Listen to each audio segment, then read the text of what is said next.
대북 송금의 목적이 경기도를 위해서 대납을 한 것이다. 아니다. 쌍방울의 대북 사업 및 주가 조작용이다. 그러니까 지금 자꾸 이재명 대표 측에서는 그 두 가지가 모순적인 것처럼 이야기를 해요. 동전의 앞뒷면 같은 걸 수도 있는 겁니다. 근데 마치 쌍방울이 주도한 거면은 경기도는 빠져나갈 수 있는 것처럼 이야기하는 거는 약간 이재명 대표가 억지로 거리두기를 시도하는 거다. 본인의 사업적인 측면을 위해서 투자를 한 것으로 봤던 것이고 국정원 문건에도 그런 내용들이 나와 있다는 것 아닙니까? 그런데 이것을 이재명 대표만을 위해서 했다라고 지금 주장들을 하고 계시니 저희 입장에서는 환장을 노릇입니다. 정말로 언론이 이재명 대표에게 그렇게 가혹했다면은 이런 결과 안 나왔을 거예요. 이거 제가 봤을 때 좀 과도한 징징거림이에요. 너무 과한 피해자 코스프레를 하고 있다. 그래도 과도하게끔 느껴집니다. 실제로 검찰이 너무 주관적이에요, 그런 거는. 너무 과격하게 하고 있고 실제로 무슨 얘기예요? 일주일에 그게. 4번, 5번 재판 다니는 그쵸, 게 이게 이제 재판이 정상적인 늘었죠. 상황입니까? 말도 안 되는 내용입니다. 야당의 대표가요. 네 편 내 편 없는 신개념 시사 토크쇼 중립기어 받고 살펴봅니다. 안녕하세요. 중립기어 진행자 장하얀입니다. 오늘도 모셨습니다. 민주당 전용기 의원, 개혁신당 천하람 의원 모셨습니다. 어서 오세요. 아이고, 안녕하십니까. 안녕하세요. 네, 두 분의 첫 토론 방송 나가고 댓글창이 굉장히 뜨거웠거든요. 나름 영상 네. 보셨나요? 나름 그래도 정책 토론인데 많이 관심을 가져주시고 또 많은 분들이 적극적으로 전용기 의원 비난을 해주셔서 저 굉장히 재밌게 봤습니다. 네. 원래 기본적으로 어려운 내용들을 가지고 우리가 설득을 해야 되는 거다 보니 요금 먹고 시작하지만 앞으로 우리가 굉장히 똑똑한 그런 이론적인 내용만 가지고 세상을 살 수는 없다라는 부분에 대한 설득이었기 때문에 네. 달게 받고 가려고 네. 하고 있습니다. 사실 이런 토론을 원했다는 반응은 저는 기자 입장에서 가장 뿌듯했는데요. 두 분도 공감하셨길 바라면서 오늘도 두 분의 불꽃 튀는 입담 기대해 보겠습니다. 자, 오늘의 주제, 지난주부터 이번 주까지 전국 이슈를 장악하신 분입니다. 더불어민주당 이재명 대표인데요.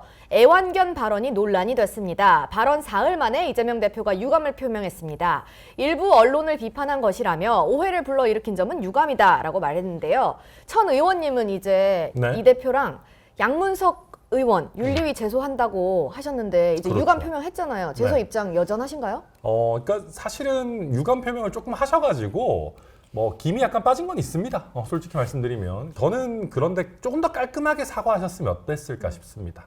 예를 들면 이게 일부 언론을 겨냥한 거였다라는 얘기도 만약에 그런 거였다면 양문석 의원이 사실은 엄청 한 수를 크게 더 떴어요. 맞아요. 애완견. 전체 언론에 대해 가지고 애완견도 애완견에 대한 모독이다, 기레기라고 불러야 된다. 그럴 때 사실은 제지시키는 모양새가 나왔어야 이게 정말 일부 언론을 향해서 한 거다라는 게 좀 더 받아들여질 텐데 뒤늦게 이게 파장이 너무 커지니까 좀 크게 제대로 사과 안 하고 유감 표명 정도로 빠져나가려고 하는 모양새 아닌가. 저는 큰 정치인이시라면은 네. 본인의 과오를 좀 크게 깔끔하게 인정하셨으면 좋겠다 네, 생각합니다. 눈을 아주 뚫어지게 보면서 말씀을 하시는데 의원님은 이 유감 발언 적절하다고 보십니까? 뭐 모든 언론들을 향해서 그런 말씀을 하신 건 아니기 때문에 그렇게 비춰진 것에 대해서는 유감 표명을 하실 수 있다라는 말씀을 드리고 싶고 많은 민주당 의원님들께서 한술 더 떠서 말씀하시는 거는 저는 어느 정도 입장은 이해갑니다. 왜냐하면 저 역시도 너무 화가 나거든요. 어떤 부분에서 화나셨어요? 실제로 이 정치 검찰의 행태들이라든지 그리고 정치 검찰이 사실 일부러 계산하고 흘리는 경우가 굉장히 많거든요. 뭐 받아쓰기라는 이야기가 없는 얘기는 아니지 않습니까? 그런 측면에서 저희 입장에서도 너무나도 불리한 보도들이 많이 나오고 있기 때문에 거기에 동조해서 화가 나서 좀 강력하게 말씀하신 부분, 동조하신 부분에 대해서는 이해가 가는 겁니다. 네. 근데 저는 이게 이재명 대표가 노련한 정치인이셔야 되는데 네. 이번에 타이밍도 잘못 잡았어요. 예를 들면 검찰발 뭐가 흘러나온 게 명확한 상황인데 언론들이 다 받아쓰기 보도를 하더라 이런 거면 그때 이런 메시지가 나오면 민주당 의원들도 조금 더 쉴드를 같이 치기가 좋죠. 근데 이번 보도는 판결에 대한 검찰발이 아니었어요. 법원발이었단 말입니다. 그러니까 이재명 대표 측이 일방의 주장이라고 하면 법원은 어쨌든 객관적인 3자의 판결이란 말이에요. 판결 내용이 나오면 언론은 그걸 당연히 받아서 보도를 하죠.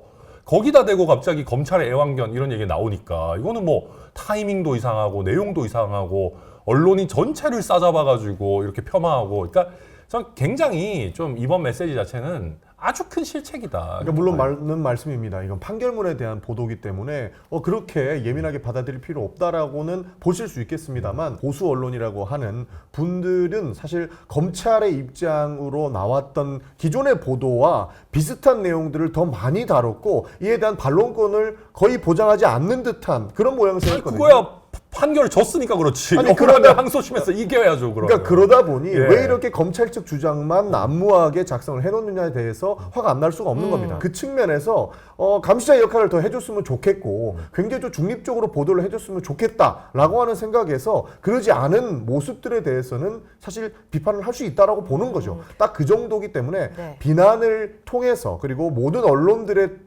대해서 이렇게 비춰졌던 것에 대해서는 유감 정도로 표명하실 것이다. 네. 저는 그렇게 보는 겁니다. 두 분 말씀 잘 들었고요. 이제 다음 질문 드리겠습니다. 이런 논란의 시작은 바로 이재명 대표의 5번째 기소입니다. 징역 9년 6월에 중형을 선고한 이화영 전 부지사의 1심 판결문을 토대로 12일 검찰이 이재명 대표를 제3자 뇌물 혐의로 기소했습니다. 5번째 기소라는 게 같은 국회의원이신 두 분께도 좀 시사하는 바가 클 것 같아요. 이에 대한 모두 발언 짧게 부탁드립니다. 국회의원이고 말고를 떠나서 네. 이렇게 모든 것이 이재명에게 귀결되는 이런 사건들을 보면서 어떻게 받아들여야 되냐라는 말씀을 드리고 싶습니다. 진짜로 이재명 대표가 모든 잘못을 다 저질렀기 때문에 이렇게 5번째 기소가 이뤄지고 이재명 하나만 없어지면 모든 것이 다 해결될 것처럼 하는 것이 바람직한 형태인가에 대한 말씀을 안 드릴 수가 없는 거예요. 굉장히 참 유감스럽지만 검찰 출신의 대통령이 나와서 그런지는 모르겠습니다만 저희 입장에서는 이 5번째 기소가 정말로 이재명이 정말로 많은 죄를 저질렀기 때문에 해야 하는 것일까? 다시 한번 지켜봐야 된다. 저는 그렇게 생각합니다. 이재명 대표가 당대표가 아니었다면 진즉 기소됐을 겁니다. 이게 이재명 대표가 관여 안 하고 이런 일들이 벌어졌다라는 게 상식적으로 납득이 잘 안 가요. 그리고 일반적으로 검찰이 지금 다른 사건들이라고 하면 당연히 수익을 가장 크게 보는 최종 결제 라인에 있는 분이 사인했으면 기소를 당연히 했을 겁니다. 근데 이제 제1야당의 대표시고 또 유력한 대선 주자고 하니까 안정적으로 관련 판결의 이제 결론을 보고 이번에 기소를 한 거예요. 저는 이번에는 이재명 대표가 오히려 신중한 검찰의 덕을 봤다라는 생각을 하고요. 저는 반대로 생각을 하는 게요. 이재명 대표 굉장히 꼼꼼한 분이지 않습니까? 그러나 이 건이 만약에 자기의 방북 비용 때문에 어떠한 기업이 대신 대납을 해줬다. 이거는 명백한 범죄이기 때문에 오히려 이재명 대표는 윤호하지 않았을, 용서하지 않았을 내용이란 말이죠. 이 문제가 어떻게 자기가 나 방북해야 되니까 다른 기업한테 돈 좀 대납해줘서 갈 수 있게 만들어줘봐. 이렇게 얘기할 수 있겠나, 저죠. 이 상식적이지 않은 내용이다. 그리고 끼워 맞추기 하다 보니 이재명 대표를 마치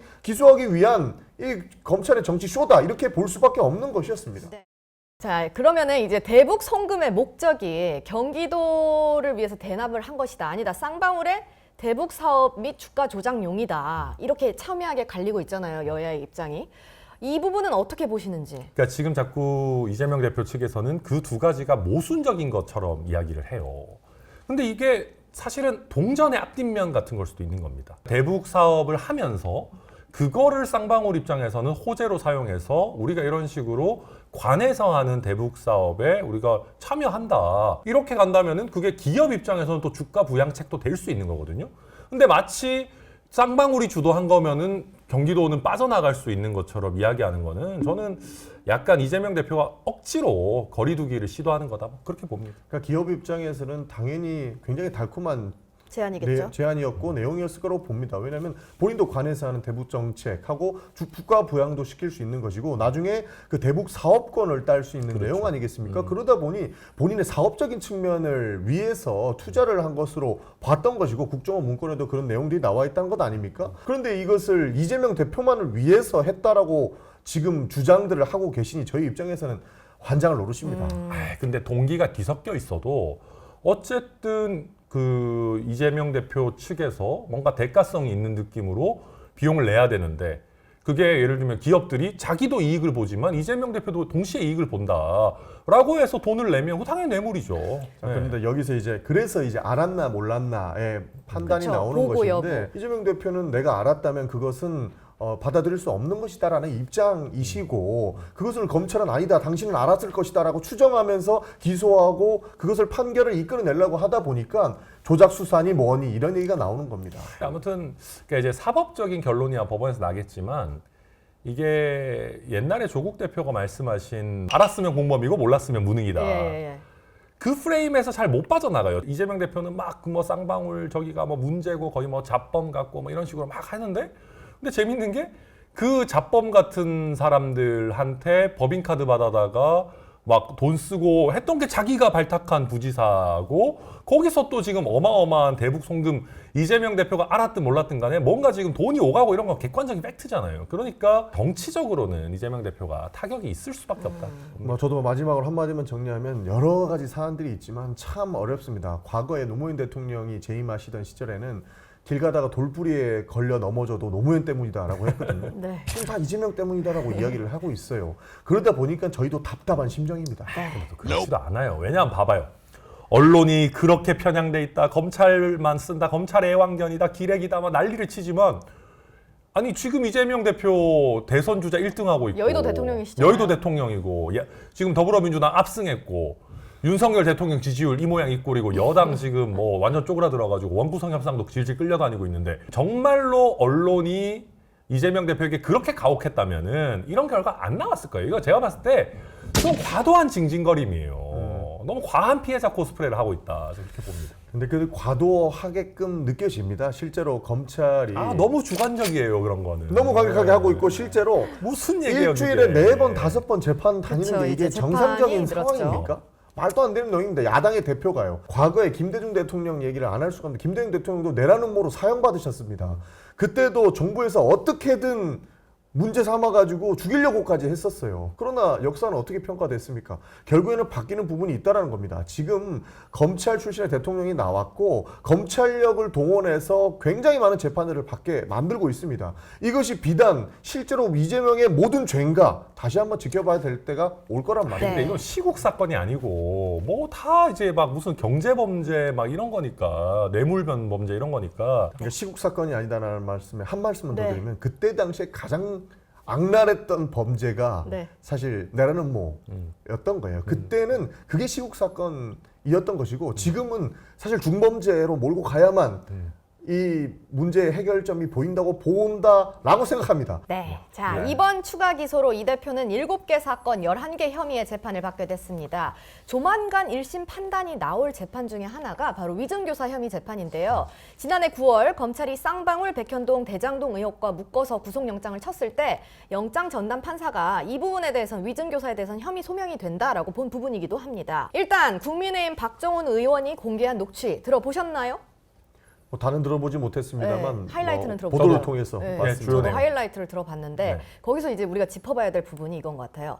변론 요지서 하나 보내드릴게요 라고 한 부분이 있는 그대로 말해주세요 라고 한 거다. 아니다. 위증을 해달라고 한 거다. 의견이 갈리고 있어요. 이거는 법조인이신 천 의원님께 먼저 여쭙겠습니다. 이거는 문제의 소지는 있죠. 왜냐하면은 이제 그 수행하셨던 그분이 기억이 안 난다라고 계속 얘기하고 있는데 내가 가지고 있는 변론 요지서를 보내준다라는 의미는 이제 내 입장에서 좀 얘기해달라라는 게 포함된 거긴 하죠. 뭐 문제의 소지는 있는데 반드시 유죄 나올 거냐 하면 저는 솔직히 잘 모르겠습니다. 오. 왜냐하면 이재명 대표도 법조인 출신이기 때문에 명확하게 꼭 우리 스토리대로 무조건 이야기해줘야 된다라는 거를 단정적으로 이야기하진 않거든요. 그러니까 약간 빠져나갈 부분을 남겨놓고 본인의 입장을 전달하고 있는 거여가지고 저는 법원에서도 두 사람 사이의 어떤 관계, 특히 권력 관계나 기존에 있던 위계 관계 이런 것들을 종합적으로 해서 판단할 수 있는 문제고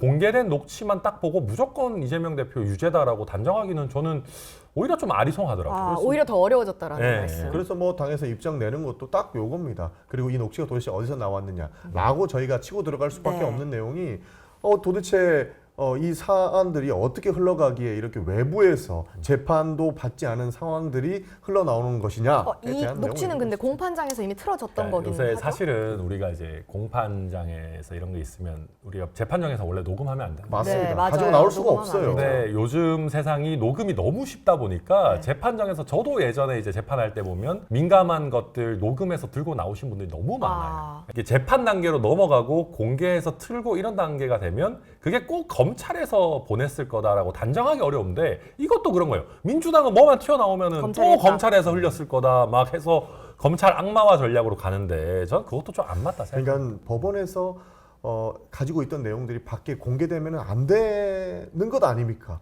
분명한 문제의 소지가 있는데도 그것을 행할 수 있는 사람이 있겠느냐? 기본적으로 상식적으로는 없다고 보는 거죠. 그렇기 때문에 이것을 풀 수 있는 것이 검찰 쪽이 아니냐고 의심을 하는 것이지 우리가 마구잡이로 의심을 하는 건 아닙니다. 그리고 왜 이게 바깥에 나와서 언론 보도를 통해서 또 재생산되면 안 되느냐? 판사도 사람인데 외부에 그쵸, 영향을 받을 수 영향을 안 받을 수가 없습니다. 그런 것들을 막기 위해서 만들어 놓은 방지책들인데 이런 것들이 밖에 나와서 또 한 번 사람들이 의심하게 만들고 문제의 소지를 지속적으로 키우는 것이 바람직한가? 다시 한번 볼 필요가 있습니다. 근데 사실 이게 지금 전영기 의원님 말씀 사실은 사실관계가 안 맞는 게 네. 공개 재판이 우리 헌법상 원칙이고 그건 그렇죠. 공개 재판에서 재생되거나 상영된 증거를 예를 들면 제가 노트북을 가져가서 속기를 하는 것은 아무런 문제가 없습니다. 그렇죠. 그건 맞죠. 예. 근데 이제 재판장의 허가 없이 녹음을 하는 것은 물론 부적절한 거지만 그걸 일반인이 예를 들면 해와서 언론에 공개하는 게 막 그렇게 중죄는 아닙니다. 그래서 그러니까 중죄는 아니지만 예. 그것이 어디서 흘러나왔는지 그렇죠. 가능하지 않게끔 만들어 놓은 시스템을 무너뜨렸다라고 볼 수 있는 겁니다. 네. 그래서 재판의 기록들은 우리가 보도를 통해서 보는 것 아니겠습니까? 그런데 이것이 그대로 녹취가 돼서 흘러나왔다는 것. 네. 재판 문제- 자체에도 영향을 미칠 그렇습니다. 수 있다라는 뭐 말씀이신 그렇게 것 같네요. 바람직한 일은 아닙니다. 네. 저도 동감합니다. 자, 마지막으로 이재명 대표 향후 결과에 대해서 한마디씩 하고 마무리하겠습니다. 천 의원님부터 말씀해 주시죠. 점점 더 힘든 길로 가고 계시다 생각하고 이 위중교사 부분도 녹취되지 않은 여러 부분들이 있을 것이기 때문에 저는 기존 영장 단계에서도 방어가 쉽지 않다라고 봤던 만큼 좀 힘들지 않겠는가 점점. 그리고 점점 재판이 지금 쌓이고 있기 때문에 뭔가 법적인 리스크가 현실화될 가능성이 좀 더 높아지고 있다. 가장 힘든 거는 본인이고 당사자일 겁니다. 그러다 보니 아까 나왔던 그런 감정 섞인 말이 안 나올 수가 없는 상황입니다. 이러다 보니 사법 리스크를 일부러 만들고 재생산하는 것 아닌가 하는 의심을 안 할 수가 없는 것이기 때문에 정말 하루빨리 해당 문제들이 다 해소돼서 문제점이 없었으면 좋겠습니다. 자, 이재명 대표는 이제 서울과 수원을 오가며 4개의 재판을 받게 됐습니다. 재점화된 이 대표 사법 리스크는 과연 어떻게 결론이 날지, 우리 정치권은 어떤 파장을 일으킬지 함께 지켜보도록 하고요. 구독자 여러분들도 관련해서 댓글로 의견 많이 남겨주세요.